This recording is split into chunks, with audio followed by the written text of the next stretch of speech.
আসসালামু আলাইকুম ওয়া রাহমাতুল্লাহ। আলমগীর কোচিং এর পক্ষ থেকে সকলকে জানাই সুস্বাগত। সুপ্রিয় শিক্ষার্থী, আশা করি তোমরা ভালো আছো। এইচএসসি পরীক্ষা 2025 যারা অংশগ্রহণ করছো তাদের জন্য আজকের এই ভিডিওটি অত্যন্ত গুরুত্বপূর্ণ। আজকে যে বিষয় নিয়ে তোমাদের সাথে আলোচনা করব, কৃষি শিক্ষা দ্বিতীয় পত্র প্রথম অধ্যায় সৃজনশীল অনুধাবনমূলক প্রশ্ন নিয়ে তোমাদের সাথে আজকে আলোচনা করব। আশা করি শেষ সময় পর্যন্ত আমার সাথেই থাকবে। So let's go. 1. রাজপুঁটি মাছ চাষ করা লাভজনক কেন ব্যাখ্যা করো। 2. ফরমালিন দেওয়া মাছ চেনার উপায় কি। 3. মাছ পচে কেন ব্যাখ্যা করো। 4.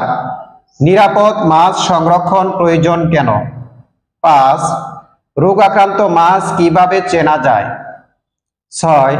মৎস্য চাষে প্রাকৃতিক খাদ্য গুরুত্বপূর্ণ কেন ব্যাখ্যা করো। 7. হোয়াইট গোল্ড কাকে বলা হয় ব্যাখ্যা করো। 8. চিংড়ি চাষ কেন লাভজনক ব্যাখ্যা করো। 9. ফাইটোপ্লাঙ্কটন মাছের কোন ধরনের খাবার। 10. চিংড়িকে নিশাচর বলা হয় কেন। 11. মাছের অর্থনৈতিক গুরুত্ব ব্যাখ্যা করো। 12. কি কি কারণে মাছ রোগাক্রান্ত হয় ব্যাখ্যা করো। 13.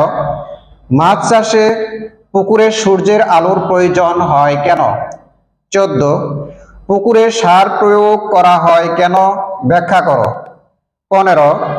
পুকুরে চুন প্রয়োগের প্রয়োজনীয়তা ব্যাখ্যা করো। 16.